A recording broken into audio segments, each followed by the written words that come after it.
अस्सलाम वालेकुम प्यारे बच्चों। 5वीं जमात उर्दू की किताब बिस्मिल्लाहिर्रहमानिर्रहीम सबक नंबर 14 असारे सुबह। सवाल नंबर 1 है, इन सवालात के जवाबात लिखें। सवाल नंबर 1 है, इस नज़म में बच्चों को किस वक्त उठने के लिए कहा जा रहा है। जवाब है, इस नज़म में बच्चों को सुबह उठने के लिए कहा जा रहा है। सवाल नंबर 2 है, शायर किस चीज़ को छोड़ने का कह रहा है। जवाब है, शायर बुराई को छोड़ने का कह रहा है। सवाल नंबर 3, नज़म के मुताबिक गुल बूटे किसने बोए। नज़म के मुताबिक माली ने गुल बूटे बोए। आसमां पर किस चीज़ के रंग नज़र आ रहे हैं। जवाब है, आसमान पर दनक के रंग नज़र आ रहे हैं। सवाल नंबर 5 है, नज़म असारे सुबह के शायर का नाम बताएं। नज़म असार के शायर का नाम राजा नैयर है। सवाल नंबर 2 है, नज़म के मुताबिक दिए गए अल्फाज लगाकर मिसरे मुकम्मल करें। सवेरे, प्यारे, शोक, मुँह, दनक। सुबह सवेरे सैर को निकलो, फूलों के मुँह शबनम दोए।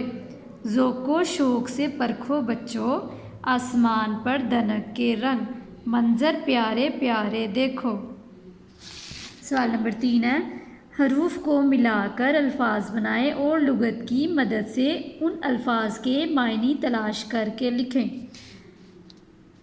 महक, संग, फितरत, परखो, नज़ारे।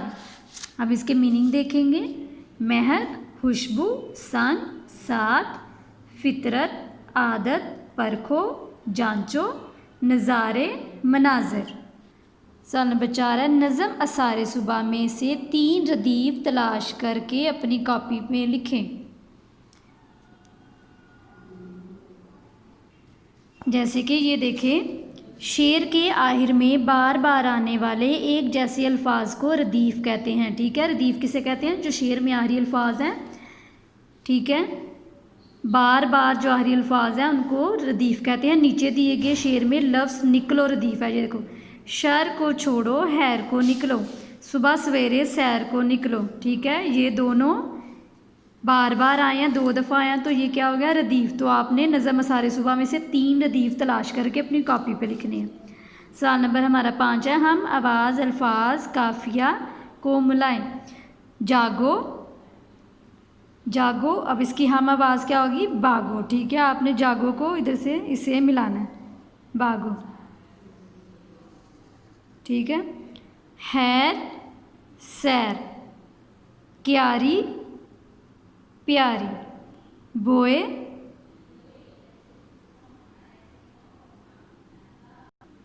दोए, नज़ारे प्यारे। ठीक है, ऐसे आपने इनको मिला देना जो हम आवाज़ अल्फाज हैं। आगे है सवाल नंबर हमारा 7 है, पढ़ें, याद करें और लिखें। ये हमें उन्होंने गिनती दी है, 41, 42, 43, 44, 45, 46, 47, 48, 49, 50। ठीक है, ये आपने याद भी करनी है और अपनी अपनी नोटबुक पे भी लिखनी है। ठीक है बच्चों।